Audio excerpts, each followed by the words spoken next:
Welcome to Lawyers Rock.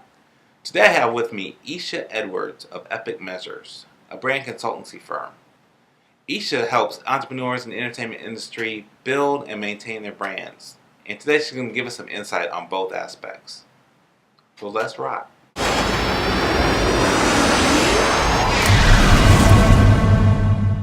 I'm here with Isha Edwards of EPiC Measures.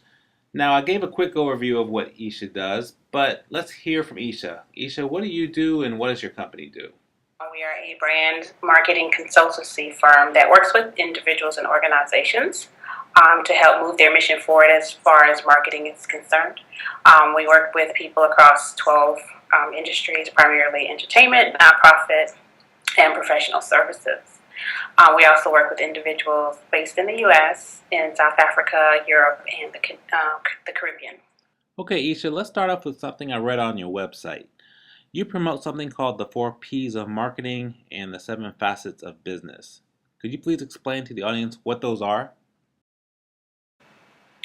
Most of the people that we work with tend to not have a traditional background in marketing or business.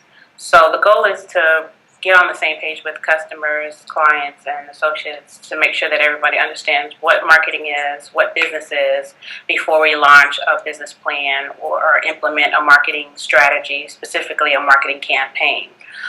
So understanding what marketing is as defined by the American Marketing Association. The short form of what I tell people is basically making an exchange in the marketplace, and we use the 4 P's: product, price, placement, and promotion to define that. And then for me, because my background is business management, I look at the entire business as a whole, what it has to offer from the 7 facets of business. That way, when we launch a marketing campaign, we know that it's supported by not only a vision and mission statement that makes sense, but by the operational structure, the capacity to support the marketing campaign. A lot of times, especially on the entertainment side, and even in professional services, small companies, they will want to launch a social media campaign or that has a CRM attached to it, and look at conversions and etc. But they don't have the capacity to support an increase in sales, or their financial services aspect or customer service might not be in place. There's things missing, so it's ideal to know what those aspects of business are, but it's also ideal to know that they are a company or organization has a capacity to support the marketing campaign. That sounds like a great structure for marketing and conducting business. Isha, most of my viewers are people like filmmakers, TV show producers, maybe music companies, but in a sense, they're all just entrepreneurs. What are 3 common mistakes that you see entrepreneurs make when they're trying to establish their brand?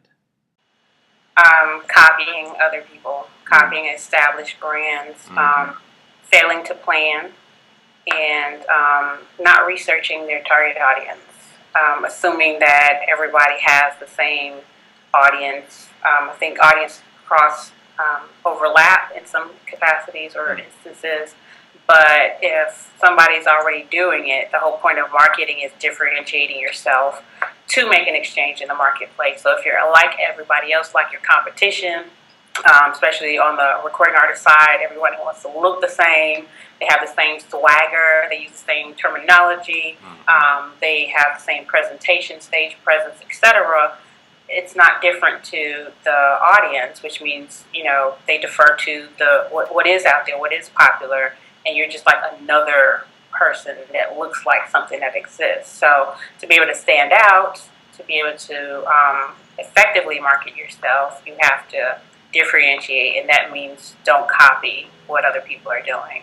It means researching your target audience, and it also means that you must plan for the future. That makes a lot of sense. Why are you going to copy someone when you're trying to be unique? Isha, can you give us some quick tips on how you build a strong, recognizable brand? In terms of building reputation and being repetitive. Once you create your story, the goal is to create an experience around that story that people can relate to. It is also to use hone in on your unique talents, gifts, service offerings, product offerings, and make sure that they are memorable. experiential marketing is something that works well in the entertainment space as well as nonprofit. Anything that deals with engaging people works well. So you always have to find a way to repeat in an excellent way your story and in an engaging way and also in a memorable way. And that takes time. People feel like, I can just go out there today and become a superstar overnight. And that's possible. But the reality is, and you know this, artists have been behind the scenes doing all kinds of stuff to get themselves visibility and awareness. When we see them as a general public or mainstream or the CNNs or the Hollywood reporters or the mainstream media outlets of the world, it's after they've done a series of things and had an opportunity. Preparation leads to success when you have an opportunity that meets. So when we're seeing they have had that opportunity to shine in a way that is compelling. It's not that they just walked on the stage today and just did a phenomenal job. But hopefully they've been doing some preparation behind the scenes, and that moment, the ignited moment allows them to pretty much rise to the surface, come on the radar, and people notice them. So it's not no company, no business is an overnight sensation. It takes time. And it's hard for companies to figure it out, whether you're established or new. What do you think is the hardest step in building your brand? Making the sale, making the actual exchange initially, proving yourself to the marketplace. On the entertainment side, I think in particular, there is a lot of competition. How do you separate actors and singers and dancers when everybody can, especially on the singing side, you're an alto, tenor, soprano, bass, etc. You're a good singer, but are you a good performer and a dancer, or can you do something else different, different from others around you? Is your sound unique? Some things you just can't change. Just being able to get out there and actually make an exchange in the marketplace where people are interested in who you are and will take money out of their pocket and buy a concert ticket or come to in store or go to a movie to support you, kind of thing. I'm really big on not trying to sell people on the strength of our relationship. You have people say, well, just support me. Support me because I'm an up and come, I'm an aspire in this, or, I'm a new in business. I can't do that. I couldn't walk out on the street and say, hey, I'm launching this marketing consulting company, support me. I had to demonstrate a level of success before people were willing to trust me on a smaller scale. Start off small and basically build my way up, improving my successes as I went along the way. And the idea is no different from the Coca-Colas of the world who started off small, the Microsofts, the Apples of the world. Everybody started off small with a product or a service that they had to prove, define, refine, and make that exchange in the marketplace, test it, fix it. So that's where the repetition and the reputation comes in. As you're testing, putting your product out there in the marketplace for people to sample and try it, you're also bringing it back to make it better, to enhance it, to improve it, and keep moving from there. Repetition and reputation, that's a great way to put it.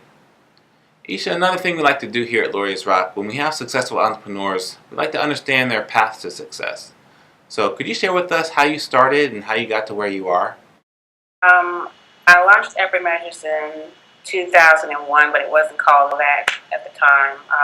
It was something I did with the mindset that I was going to test the concept of business. I'm a business major, never had a business, taught about business, heard about business, read about it, but never actually launched my own business. So the goal was just to test the idea out, to go through the process of those 7 aspects of business to see what it's like, and then to see whether or not I wanted to be an entrepreneur or basically work for somebody else, which is pretty much the only 2 options you have in life, or a combination of both.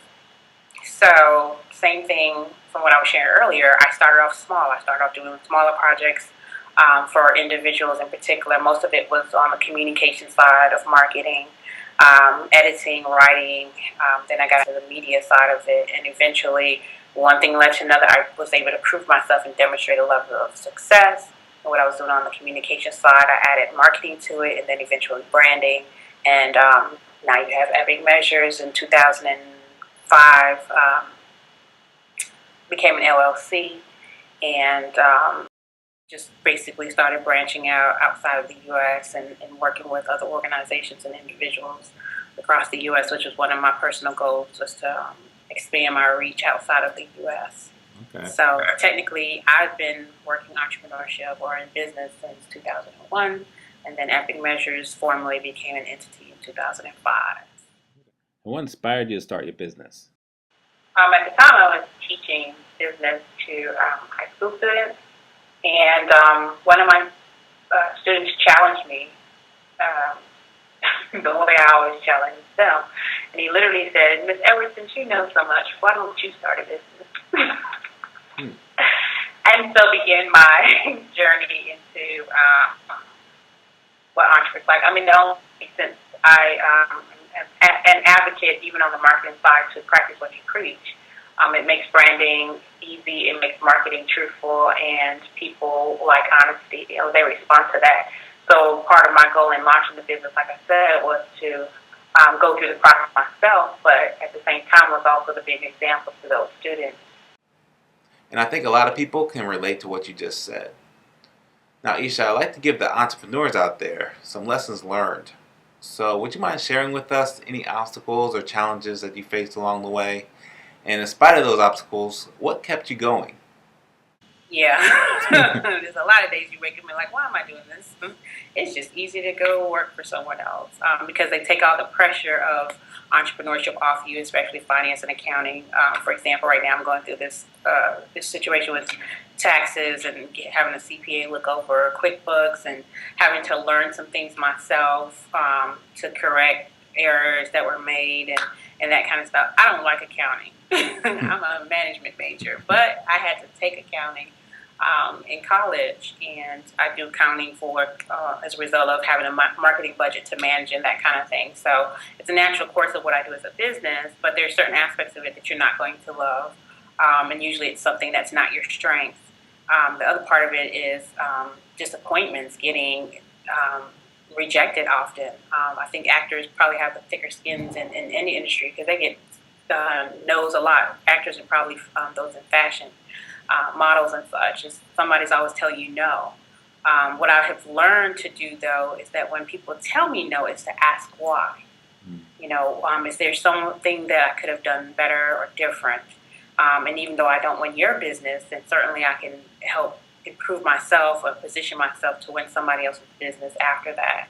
So now I kind of appreciate the no's because I don't care for everyone telling me yes all the time. You're great, everything's perfect, because it's not. We're human, we make mistakes.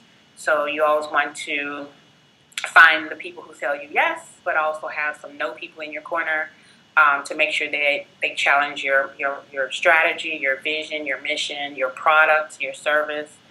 That's the only way to tweak and improve your product such that you have longevity with it.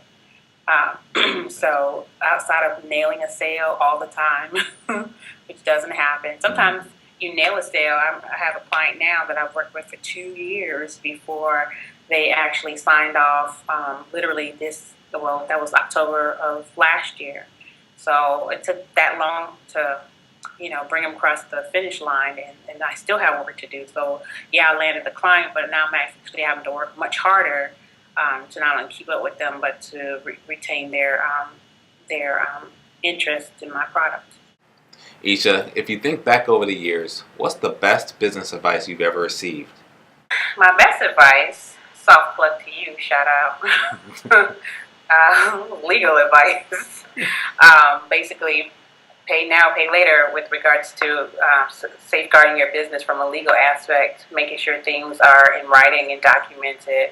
I found that saved a world of trouble. And when there were conflicts, it was so easy to go back to a written document contract that says this is what we agreed to, and this is what we stand on, because people do get amnesia when it comes time to either compensate, correct, or make good on their promises. Thankfully, I've probably only been burned a couple of times in the earlier stages, but having a contract absolutely is the number one thing. Second to that would be making sure that there is a financial plan in place, having a CPA look over your books, having books, number one. because that helps your tax time. But also having a financial plan in place and knowing how to manage your cash flow. One of the things that happened early in my business was trusting clients. I mean, these were people that I knew that were referred to me, so there was no reason for me to think that they would, shortchange me in any way, but they did. I didn't have a contract in place, and I didn't have a deposit. And as a result of that, I now have different, contractual requests when it comes to doing business with people and making sure that, if they're willing to give me a deposit, that I know that there's a little bit more grace there in terms of trusting them. Obviously, the big companies typically don't have a problem, but every now and then you have, a hiccup there. So, finance and legal, number two, the two top things that were helpful advice to me. Well, I really appreciate the shout out, and Isha, everything you've given us today has been really helpful. I'm going to put your information up on the site and in the video, but tell everybody how they can get in contact with you if they need to get in touch. If you want a marketing consulting service from a brand-driven marketing consultant, you can check out our website, epicmeasures.com, EPiC measures.com. Or if you're just looking for a speaker, a coach, etc., in the area of marketing, consulting, leadership, team building, and management, you can visit my personal website, ishaedwards.com. That's ISHA Edwards.com.